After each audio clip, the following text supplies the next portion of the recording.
As Caleb Miller's fingers closed around the heavy iron key inside the loaf, its metallic scent of old coins and dried blood wafted up, sharp enough to make his throat constrict. The dough wasn't soft. It was gritty, like crushed bone, and warm. Not the gentle heat of rising bread, but the sickly, living heat of something done wrong. His palm cut against the embedded teeth in the loaf's surface small, yellowed fragments that tweaked under his pressure. Blood welled from the cut, thick and dark, mingling with the dough's sour yeast, like tang.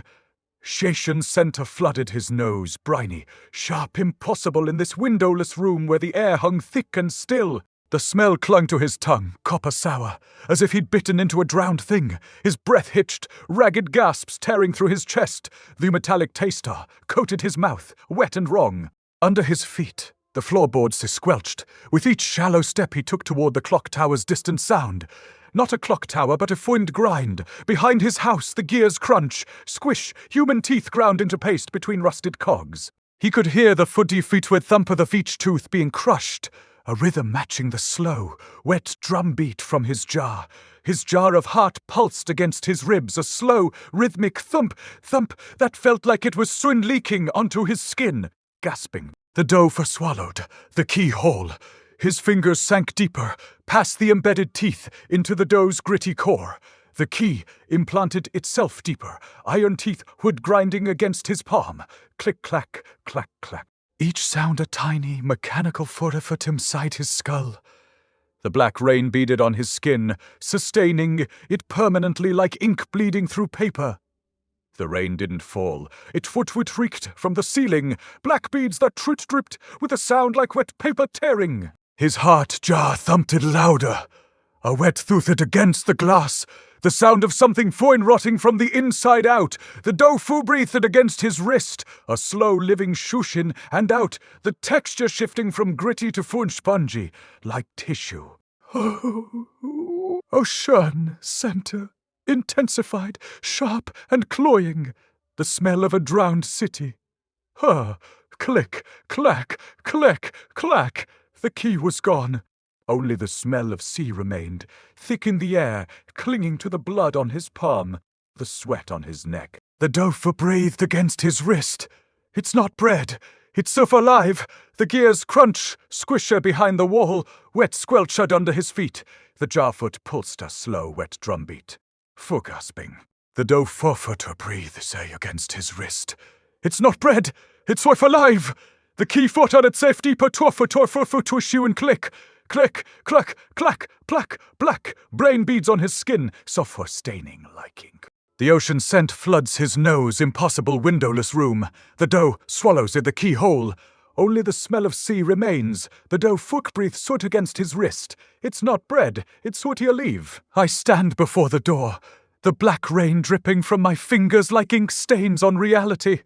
It is not bread, it is alive, and it is breathing against my wrist with an oceanic rhythm that echoes through me, a wet thump resonating in time with my heart jar's pulsations. The key is gone, swallowed whole by the dough creature now clinging to my flesh like a second skin.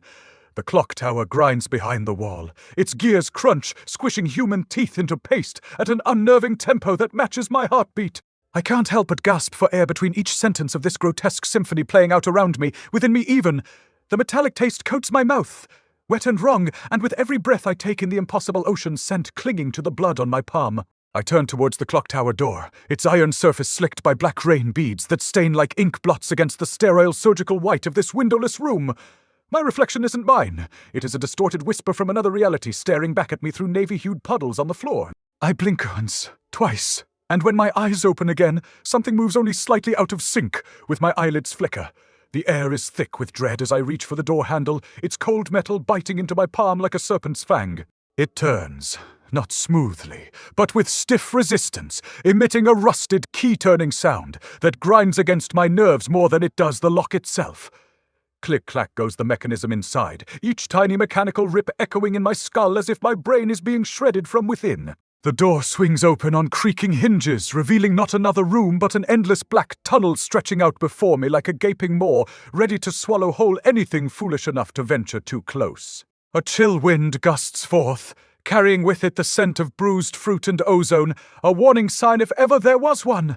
I step inside anyway. There is no turning back now. The door slams shut behind me, sealing off any chance of retreat with a finality that sends reverberations down my spine like icy fingers tracing vertebrae. My heart jar thumps louder against its glass prison in response to this sudden isolation, its wet drumbeat echoing through the tunnel as if calling out for some unseen drummer. The walls here are not bone, but something far more sinister. A living flesh pulsating with veins of liquid mercury that seem to writhe under my gaze. They throb rhythmically, beating like hearts hidden beneath skin stretched taut over sinew and horror. As I blink again, just once, the threads pulling at the extremities of reality begin yanking hard enough for me to feel their tension in every fiber of my being. Ahead lies a faint glow casting navy shadows across the writhing walls. It is not natural light. It flickers like an old silent movie reel playing out scenes from another time, another world entirely. I approach cautiously, gasping breaths coming faster now as anticipation mixes with fear within me. The gears grind louder behind us. The clock tower watching our every move, each crunch, squish echoing through the tunnel, resonating against my bones. As I near the source of that flickering glow, I realize it is a mirror hanging crooked on one wall. My reflection stares back at me distortedly through layers upon layers of cracked glass, each shard reflecting something different.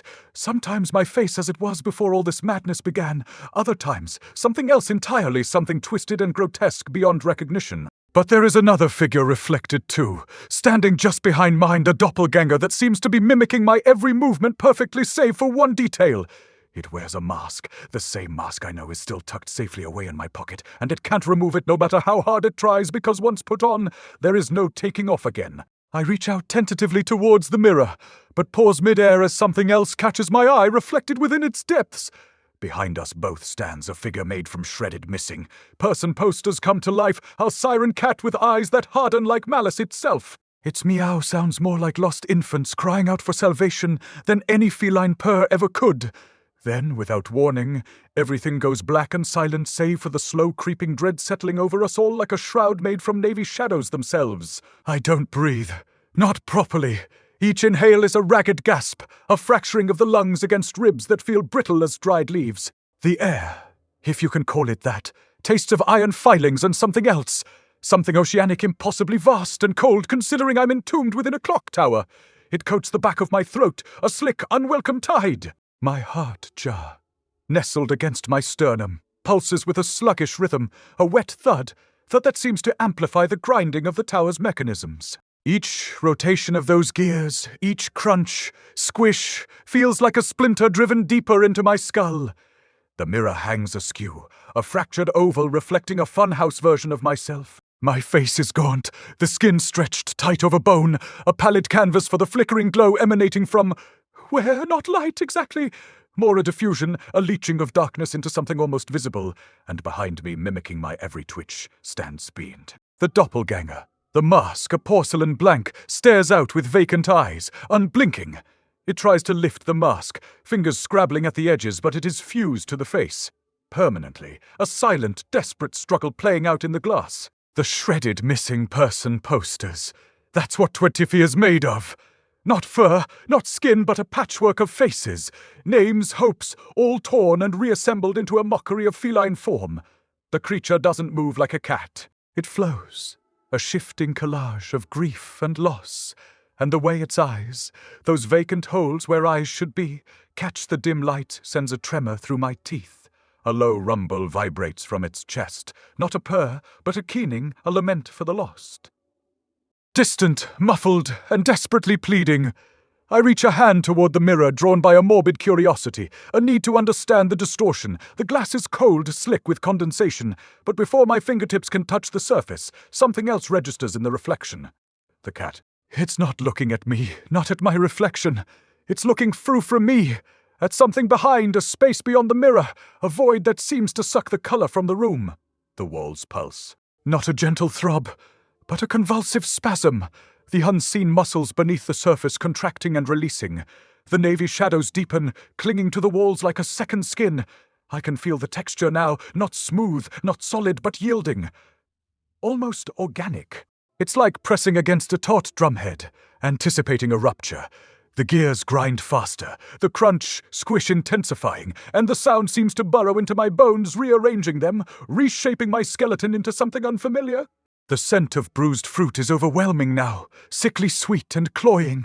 It mixes with the metallic tang, the ocean's brine, creating a nauseating cocktail that threatens to overwhelm my senses. I press my palm against the wall, seeking purchase, but my hand sinks in slightly, as if the surface is made of clay. A faint, wet give. The cat shifts, its poster skin rippling. It takes a step closer, and the sound isn't a pawfall, but a rustling of paper, a whispering of names. It's watching me, assessing me, and the malice in its empty eyes is palpable. It's not hunger I see, but calculation. It doesn't want to footy eat to me. It wants to footy become me. The mirror shimmers, the reflection blurring. My face, the doppelgangers, the cat, they all begin to merge, to bleed into one another. The lines between reality and illusion fray, unraveling like a worn tapestry. I try to focus, to anchor myself, but the room is spinning, the walls breathing. The cat lets out another sound, a strangled cry, a fractured echo of a human voice. It's closer now, its breath on the back of my neck, a whisper of lost souls. The mask on the doppelganger's face seems to stretch, to grin, and for a moment I swear I see a flicker of recognition in its vacant eyes.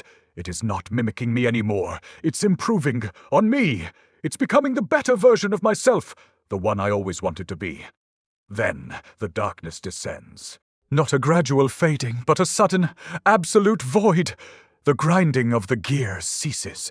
The pulsing of the walls stops. The cat's lament is cut short. The ocean scent vanishes. And all that remains is a suffocating silence, broken only by the frantic beating of my heart within its glass prison. A silence so profound, so complete, that it feels like being buried alive.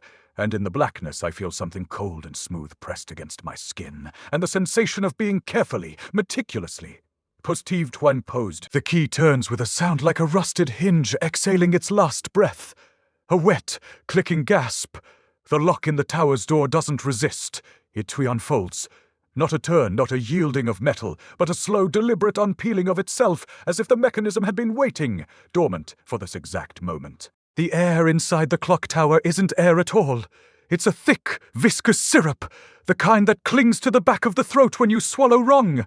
It tastes of rust and something older, something that slithers in the dark corners of memory, like the moment before a name slips away. I press my palm against the doorframe, and the wood isn't wood. It's a lattice of veins, dark and pulsing as if the tower itself is bleeding. The scent of its sweet cloying, like overripe plums left to ferment in a jar, fills my lungs, and I gag. My fingers tremble, not from cold, from the weight of it. The door swings inward, not on hinges but on nothing at all, as if it's floating, suspended in the syrup-thick air. Beyond it, the stairs spiral downward, but the light at the bottom isn't light. It's a diffusion, a sickly glow that seeps from the walls themselves, seeping through cracks that weren't there before. The cat is waiting, not on the stairs, not in the doorway. It's hanging from the ceiling, suspended by threads of something that looks like frayed film celluloid. Maybe, or the remnants of old photographs, yellowed and brittle. Its fur isn't fur. It's a collage of faces, names, dates, all torn and reassembled into a grotesque tapestry. The threads holding it up on strings, their nerves exposed and twitching, and the way it blinks, slow and deliberate, sends a jolt of something electric down my spine. The meow that escapes it isn't a sound. It's a melody, a lullaby, the kind of thing you'd hear in a dream where you're falling and no one hears you scream. Mama, where's the light? The voice isn't coming from the cat. It's coming from the walls, from the stairs, from the air itself.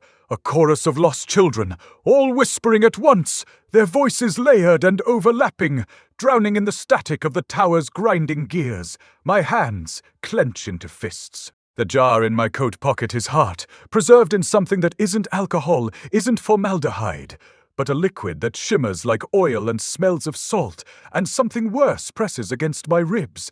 I shouldn't have brought it. I shouldn't have thought I could outrun what was coming. The cat tilts its head. Its empty eyes, those hollow pits where faces should be, lock onto me, the threads holding it up tighten, not with tension but with twin purpose. Like a puppet being controlled by unseen hands, it doesn't move. It flows.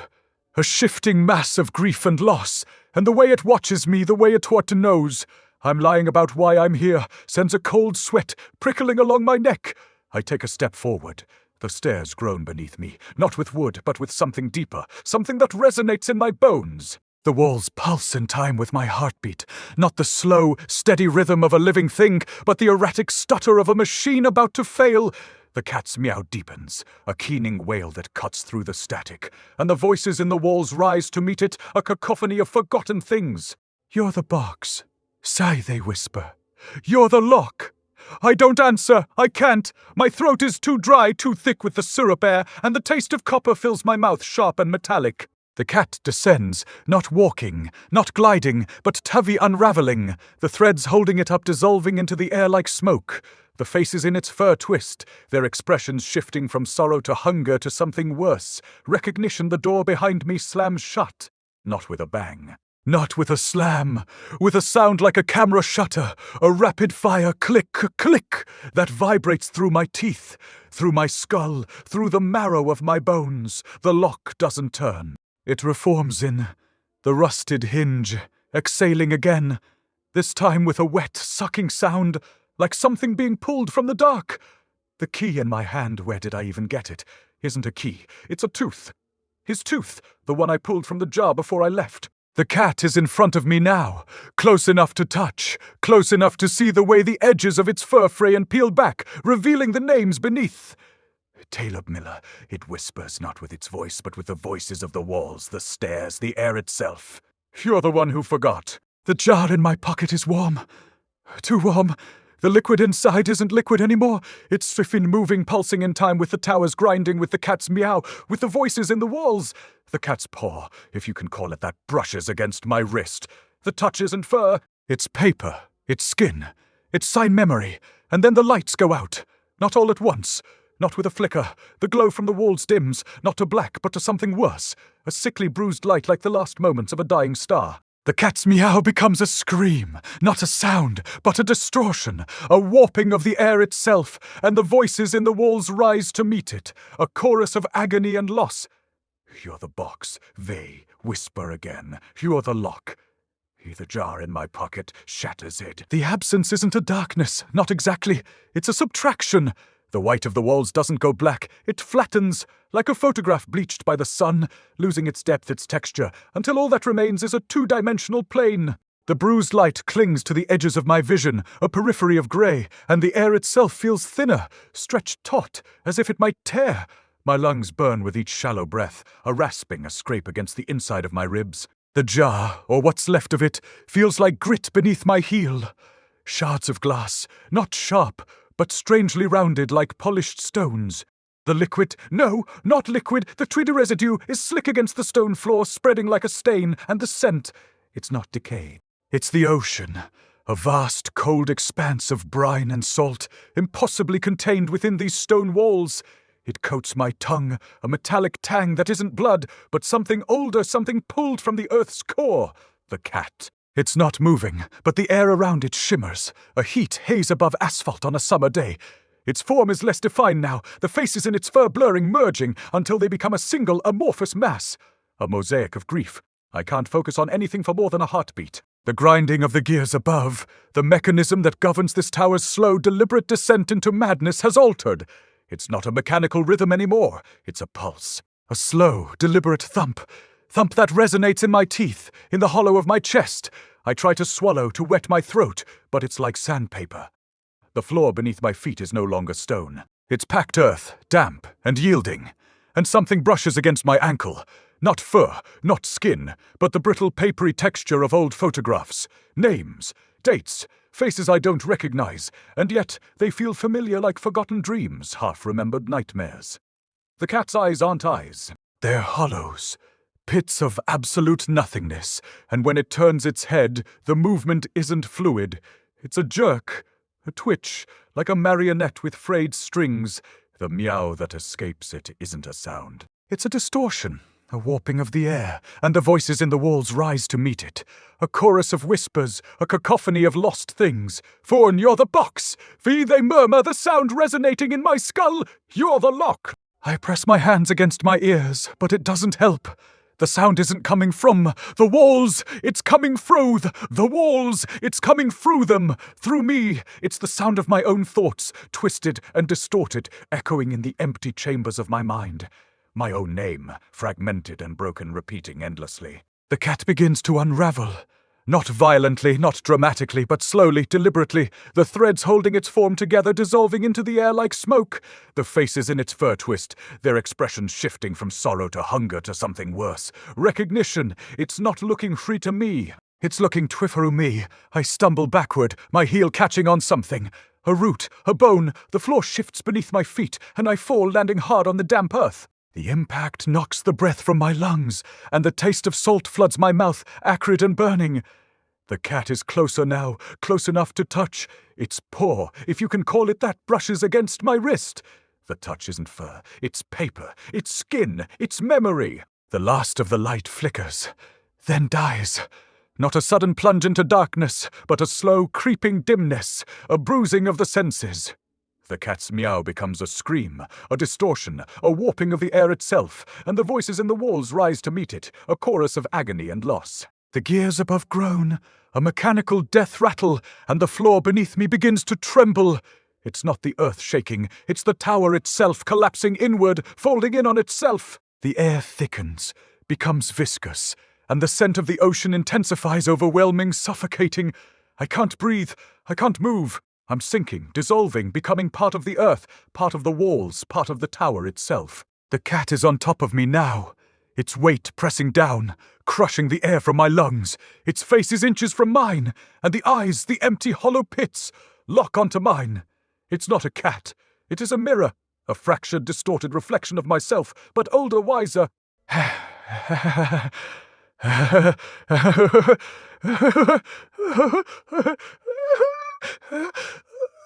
Ending stops. The grinding stops. The voices cease. The only sound is the slow, deliberate thump of something heavy, something mechanical, something within. The lock turns before my fingers do.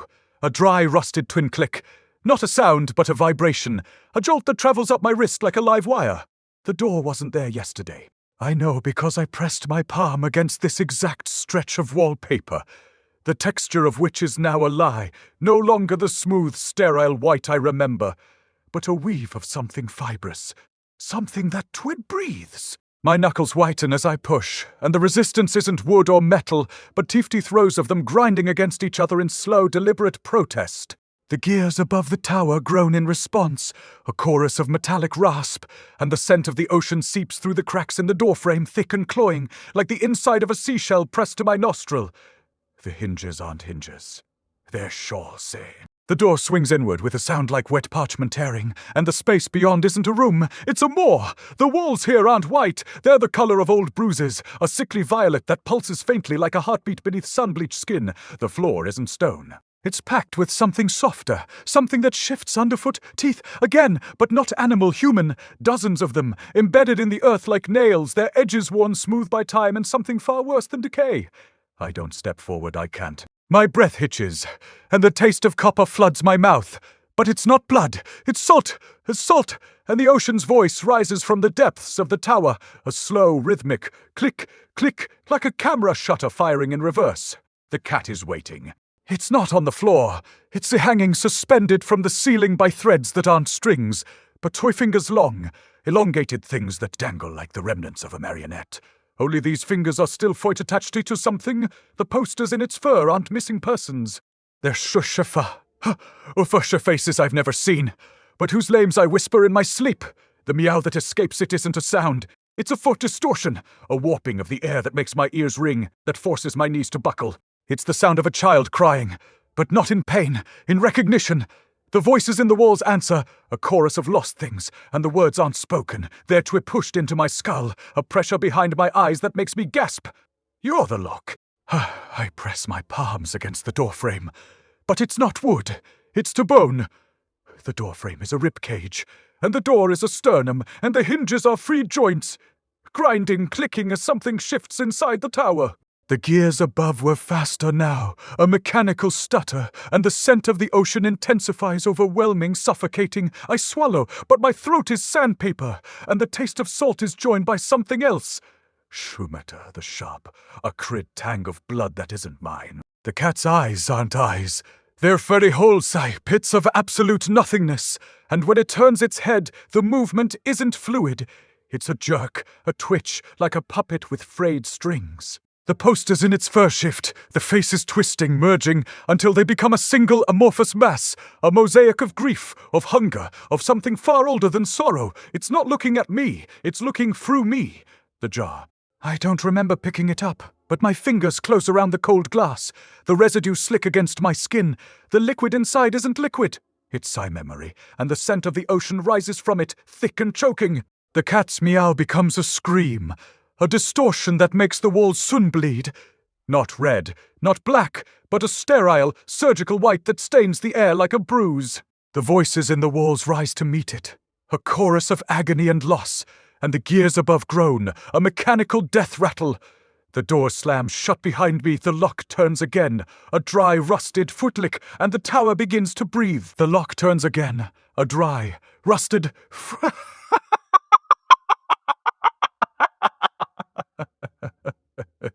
increment echoing like the ticking of some ancient clockwork heartbeat. My knuckles whiten around the cold glass jar, the liquid inside sloshing gently with the movement.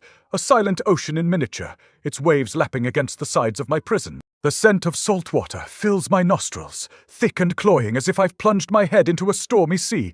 The door doesn't creak open this time.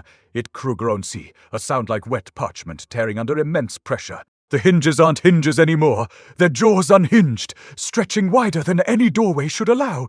Beyond the threshold, the tower's maw yawns, revealing not stone walls, but something softer, something that shifts and Fuin breathes. My foot hesitates on the lip of bone that was once a doorframe.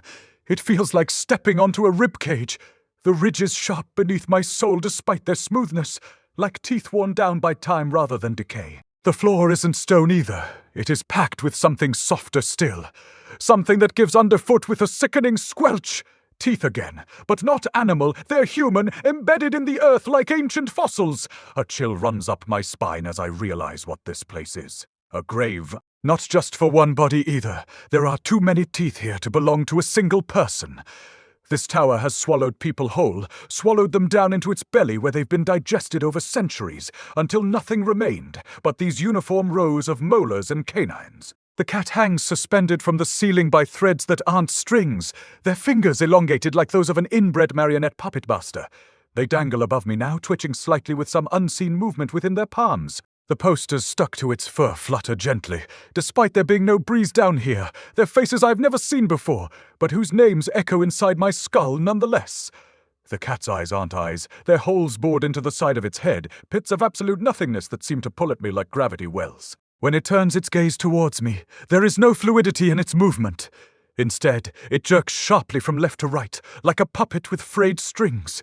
The jar grows heavier in my hands as fear begins to take root inside me, rooting itself deep within my bones until I can feel every beat of my heart resonating through the tower. It is not just the cat that makes this place terrifying. It is what lies beneath those teeth.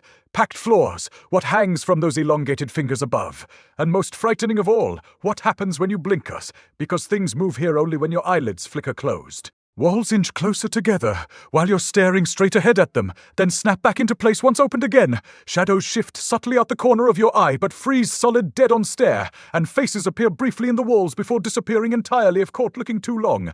The cat regards me with those endless pits for eyes. It doesn't make a sound, not even when it opens its mouth wide enough to swallow me whole.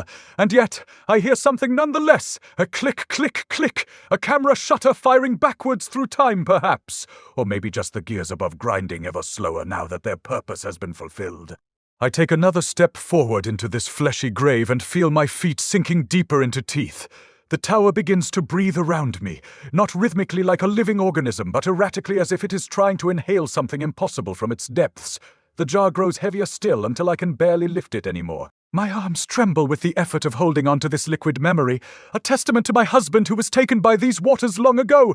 And yet there is no way around carrying him forward any longer. We're bound together now, linked eternally through this glass prison. The cat watches me struggle beneath its endless gaze, those elongated fingers twitching impatiently above, and as I take another step closer towards it, towards the truth hidden within that abyssal maw, I swear I hear something else echo through these bone-white walls. Futher pumped, a heartbeat. My own, perhaps? Or maybe something older.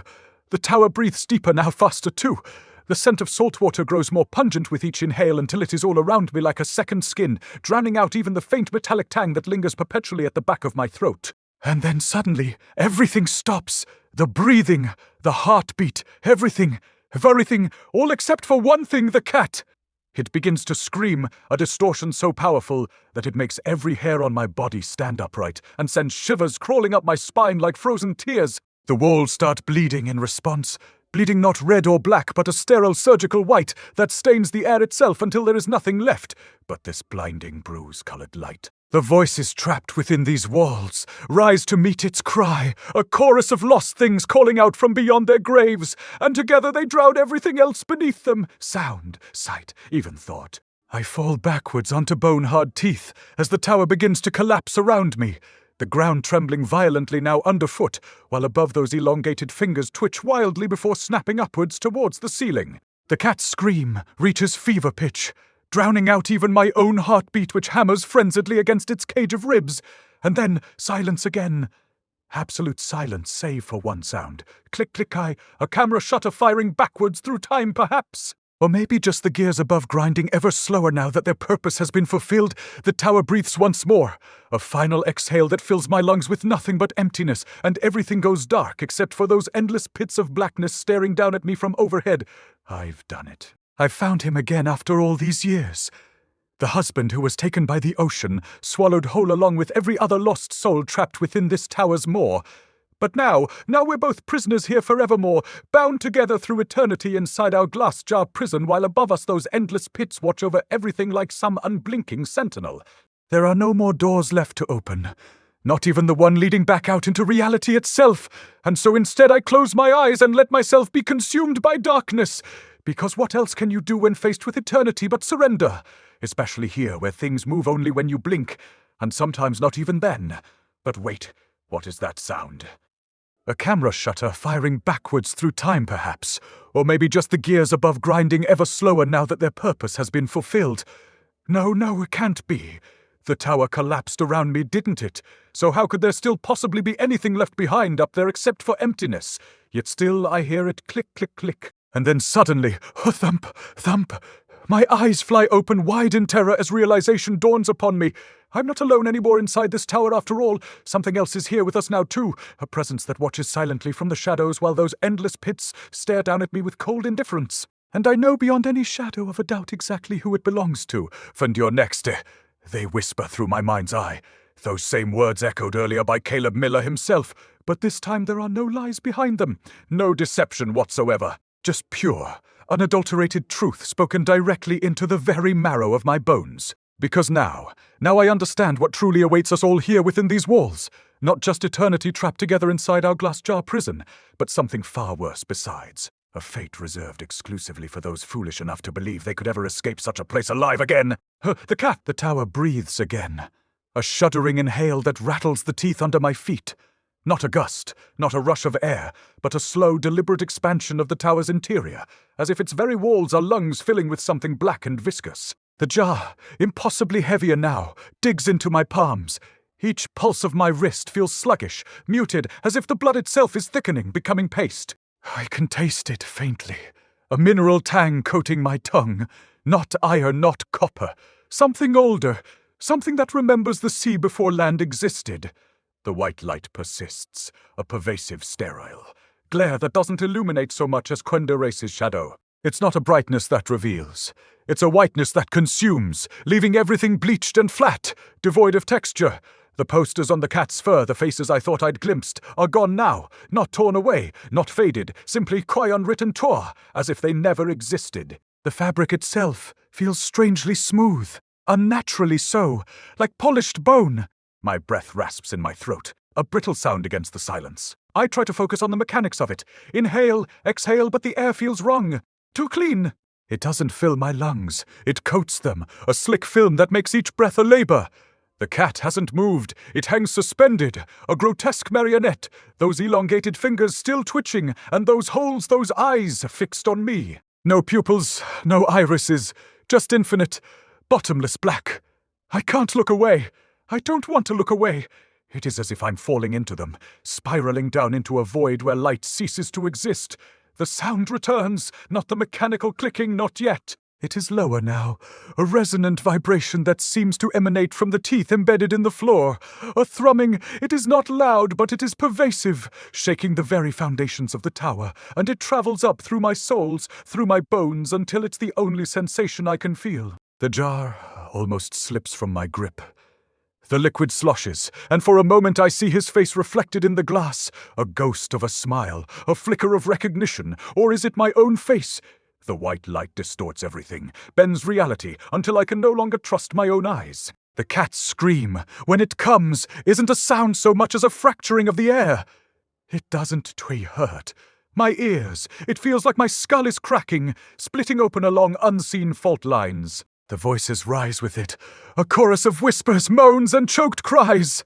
But they're not coming from the tower, they're coming from through, me resonating within my own chest, my own throat. It's the sound of centuries of despair compressed and amplified, and it is threatening to tear me apart.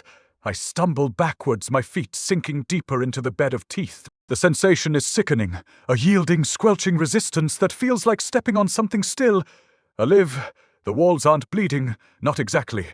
There, dissolving the white surface seems to ripple and flow like water, revealing glimpses of something beneath, something darker, something older. Not stone, not bone, but a fleshy, pulsating mass. Above, the cat's scream reaches a crescendo. The elongated fingers jerk upwards, snapping taut against unseen restraints. The threads, no, not threads, but tivy appendages, thin and pale, begin to glow with an internal luminescence, casting eerie, dancing shadows on the white walls. The thrumming intensifies, vibrating my teeth, rattling my brain. It is not a heartbeat. It's a countdown. I close my eyes, but it doesn't help. The scream is inside me now, echoing through my skull, and the light burns behind my eyelids, a searing, unbearable white. I feel a pressure building, a tightening around my chest, and I realize with a growing horror that I can't breathe. The jar feels like lead, an anchor dragging me down into the abyss. When I open my eyes again, the cat is closer. It hasn't moved, hasn't walked, hasn't flown. It's simply there, inches from my face, those empty eyes boring into my soul, and I understand. It wasn't guiding me here. It was waiting. The clicking starts again, faster now, more insistent.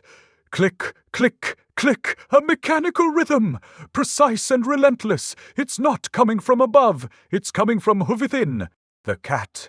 And as I stare into those bottomless pits, I see it, a tiny lens, a glint of metal, a flicker of light, a camera shutter. The cat is a machine, a perfect, terrifying, meticulously crafted machine. The tower breathes one last time, a final shuddering gasp, and the world dissolves into white. The teeth beneath my feet vanish. The walls melt away. I'm falling, spinning, tumbling through an endless expanse of blinding light, and the last thing I feel is the cold, smooth surface of the jar pressing against my chest. Then nothing except for the sound. Click! The clicking stopped. Not abruptly, but as if a valve had been turned, silencing a frantic mechanism. The sudden absence of the sound was more unsettling than its presence had been. It left a vacuum in my skull, a ringing that resonated with the taste of copper on my tongue, a taste I was beginning to associate with. Everything, the sterile white light remained, an oppressive blanket that erased any sense of depth or dimension. It felt less like illumination and more like a cauterization, burning away the edges of reality. My knees felt weak, the teeth beneath me shifting slightly as I struggled to maintain my balance. I risked a glance down. The bed of teeth hadn't vanished entirely. They were receding, sinking into the floor as if drawn by some unseen current. The sensation was deeply unpleasant, a violation of something fundamental. I could feel the pressure against my ankles, a subtle, insidious pull. The cat remained motionless, a grotesque parody of feline grace. The elongated fingers, still twitching, seemed to flex, to find reach. The holes where eyes should have been remained, those bottomless black pits drawing me in, promising oblivion. I fought the urge to look away, a desperate need to understand the nature of this thing. The shredded posters clinging to its fur seemed to writhe in the relentless white light, fragments of faces flickering in and out of existence. A child's laughter, brief and distorted, echoed in my mind, a phantom sound that had nothing to do with the physical reality of the tower. The jar in my hands felt heavier, colder. The glass was slick against my skin, and I could feel a faint vibration emanating from within.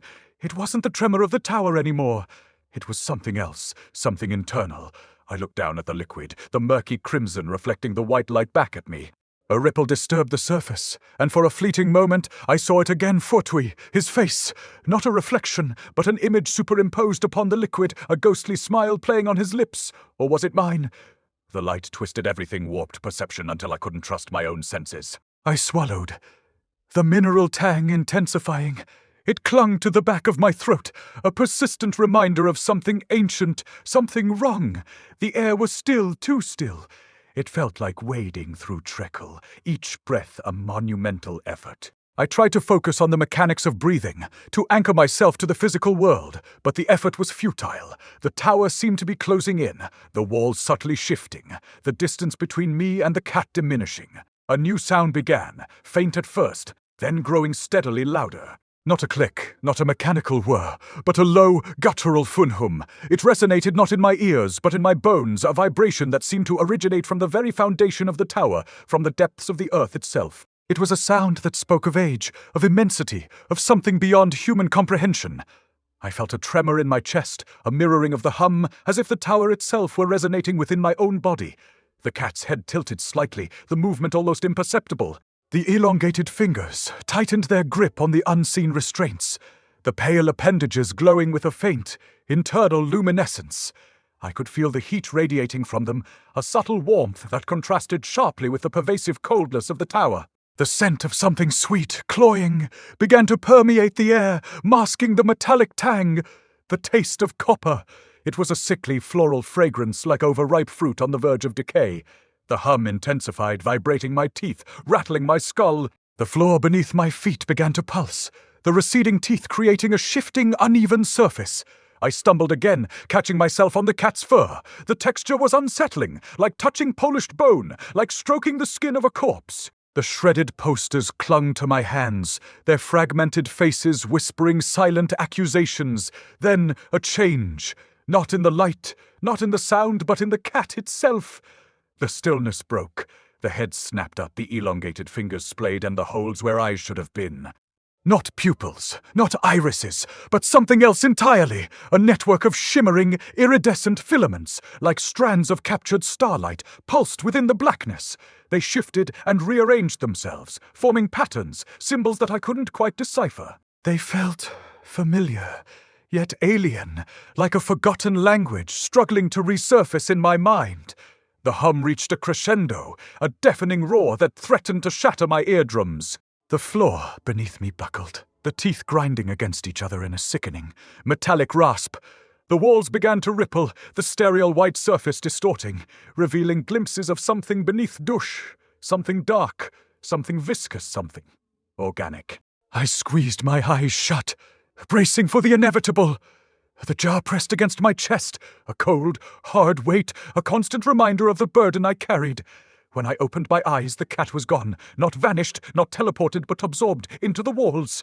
The shimmering filaments had extended, weaving themselves into the very fabric of the tower, creating a network of pulsating light that covered every surface. The hum subsided, leaving behind a ringing silence, a void filled with an oppressive sense of dread. I was alone, utterly, terrifyingly alone. And then I saw it. A door, where moments before there had been only a seamless expanse of white wall, now stood an opening framed by the same shimmering iridescent filaments. It wasn't a doorway in the traditional sense. It wasn't a portal, not exactly. It was more like a tear, a rent in the fabric of reality, revealing a glimpse of something beyond. Something waiting. The cat was gone. Not vanished, not teleported, but absorbed it into the walls. The filaments once the cat's eyes now wove through the sterile white surface like living roots. They pulsed with a slow, rhythmic beat. Not a sound, but a vibration I felt in my molars, a deep thrum that resonated in my chest cavity. The air tasted of copper, sharp and metallic, clinging to the back of my throat like old blood. I swallowed, the taste intensifying, and tried to breathe. but each inhalation felt like dragging sand through my lungs. The sterile white light remained, unyielding, erasing all shadows, all depth. It was the light of a scalpel, not a lamp. I shifted my weight, the teeth beneath me sinking slightly, uneven, like stepping on rotten floorboards. My knees buckled. I caught myself on the wall, my palm pressing against the cold, smooth surface. The filaments pulsed brighter there, a deepening of iridescent colors, violet, emerald, amber, shifting like oil on water. The rent in the wall widened, not by growing but by the filaments pulling back, revealing a space beyond. It wasn't a room, it wasn't a corridor. It was a gap, a tear in the fabric of everything I knew. Framed by the pulsing threads, a vertical gap appeared where there had been seamless wall. The threads glowed with a soft internal light, casting faint rainbows on the floor. I saw movement within the gap, shadows shifting, not like smoke, but like slow, deliberate waves. They had no shape, only a sense of fully waiting. My breath hitched. The jar in my hands felt heavier, the glass slick with condensation. I looked down. The liquid inside wasn't red anymore. It was the color of old bruises, swirling with tiny, almost imperceptible movements. For a split second, I saw his face, my husband's face, but younger, clearer, with a smile that wasn't his, or was it mine? The light twisted everything. I squeezed my eyes shut, but the image lingered, burned into my retinas. The filaments pulsed, a deepening rhythm that matched the thrum in my own bones. The air grew colder, the metallic tang fading, replaced by the scent of the ocean's salt, brine, the smell of deep water. It made no sense here, in this sterile tower, but it clung to my skin, a phantom smell. The rent widened further, the threads stretching like taffy, and I saw it, a glimpse of something else. Not a forest, not a city, but a place that felt like a memory I'd never had. The shadows within the rent began to coalesce, forming shapes that shifted, blurred, then solidified for a heartbeat into a door. Where there had been only white wall, now stood an opening. It wasn't a portal, not a keyhole. It was a door, simple and stark, framed by the pulsing threads. The threads weren't just bordering it, they were the door, woven into its very substance. I could see the edges of the door, the wood grain, but it wasn't wood. It was smooth, like polished bone, with a faint organic sheen. The threads pulsed brighter around it, as if waiting for me to step through. The air in the tower changed, thickening, becoming heavy with the scent of rain on hot pavement. I felt a pull, not from the threads, but from the jar. The liquid inside rippled, and I saw his face again. This time it was clear, his eyes wide with a fear I'd never seen, or was it my own reflection? I took a step toward the door. My foot sank into the receding teeth, the grinding sound like dry bones scraping together. The filaments pulsed, a deep, resonant thrum that vibrated my teeth, rattled my skull. The sterile white light seemed to dim around the door, as if the light itself was reluctant to illuminate what lay beyond. The shadows within the door shifted, coalescing into a shape, a hand, reaching out. I felt the vibration in my chest, a mirror of the thrum. The door was waiting, the air tasted of copper and rain. I had to go through.